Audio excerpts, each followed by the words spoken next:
ఆయన మాటలోనే జీవం ఉంది, ఆయన మాటలో శక్తి ఉంది, ఆయన మాటలో మనకు పునరుత్థానం ఉంది. ఆయన పునరుత్థాన శక్తిని మనకి ఇస్తారు పిల్లరా.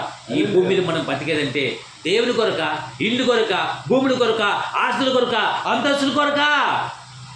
దేవుడు అంటాడు, నా కుమారుడా నీ హృదయం నాకు ఇస్తావా, నా కుమారుడా నీవు నా వైపు ఇస్తావు కదా. అందుగురించి పిల్లరా, అందుగురించే సత్యం ఇచ్చిన వాడు కాడు, వాళ్ళలో సత్యం లేదు.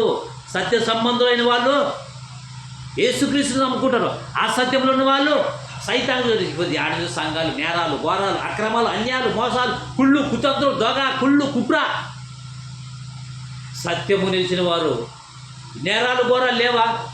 పోలీస్ స్టేషన్లో జనాలు పట్టరు, హాస్పిటల్ రోగులు పట్టరు, కోర్టు జడ్జిమెంట్ లాయర్లు పట్టరు. న్యాయం ఎక్కడుంది? సత్యమే లేదు. ఏ డిపార్ట్మెంట్ అన్యాయం, అక్రమం అవసరం కదా, సత్యం ఉంది కదా. ఈరోజు స్టేషన్లు, కోర్టులు ఉంటాయి. దావీదు, మత్తాయి, శారమ్మ ఇద్దరు భార్య భర్త కొట్టాడు, ఈడ్చుకొని కొట్టుకున్నవారు. మొన్నే ఆ ఊళ్ళో పాపం అసత్యాన్ని చోటిచ్చినారు. పెళ్ళయ్య 3 నెలలు 3 సంవత్సరం కాలేదు, పాపం భార్య భర్తలు విడిపోయినారు. పెళ్ళైన తర్వాత వారికి 3 లక్షలు ఖర్చు పెట్టేశాడు తండ్రి కుమారుడికి. పెళ్ళైన 3 రోజులకే అయ్యా మాకు అవసరం లేదన్నారు. విడాకులు కోర్టుకు వేసుకున్నారు, కచ్చారు. ఎందుకంటే దేవుని వాక్యం లేదు, దేవుని భయం లేదు. వాక్యం లేకపోవడం ఎంత 3 లక్షలు వీళ్ళు డబ్బులు వాయా, వీళ్ళు 3 లక్షలు డబ్బులు వాయా. మధ్యన ఎవరు అగౌరవం కదా. దేవుడు బాధపడుతున్నాడు. యేసుప్రభు ఎంతో దేవుని దుఃఖపరచు. 2 రాష్ట్రపత్రిక 2:24 మిమ్మల్ని బట్టే కాదా నా పేరు అన్నజనానికి దూషింపబడుతుంది కదా. పెళ్ళైన ఒక్క నెలగుడు కాలిన విడాకులు, ఎంత డబ్బులు నష్టము, ఎంత అవమానకరం పిల్లరా.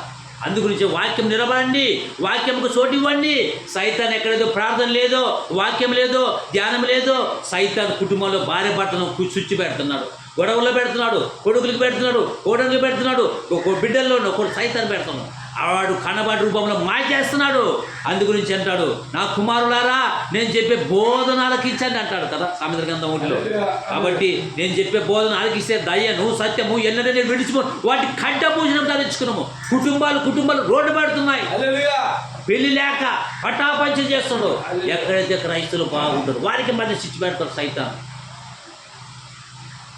పెళ్లి చేశాడు కదా తండ్రి, పెళ్ళిన 6 నెలలకే బయటికి పోతాం మేము.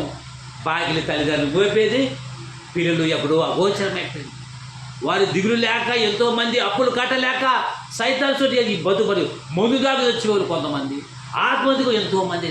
కారణం ఏమిటి? ఇపోదు కొంతమంది తల్లిదండ్రులకు లోబడి, కొంతమంది గాలి కనేస్తున్నారు భయభక్తులు లేక. తల్లిదండ్రులు లేకపోద్దు దేవుని వాక్యంలో పెంచక కనేది గాలి వదిలి పారేస్తున్నారు.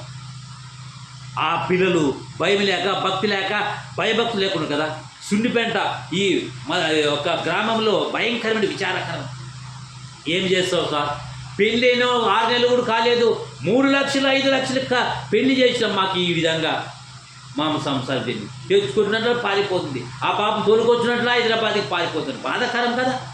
దేవుని నమ్మిన బిడ్డలు వాళ్ళు ఎంతో కుమిలి బాధపడుతున్నారు. ఎందుకు తెలుసా? ప్రార్థన లేక, వాక్యం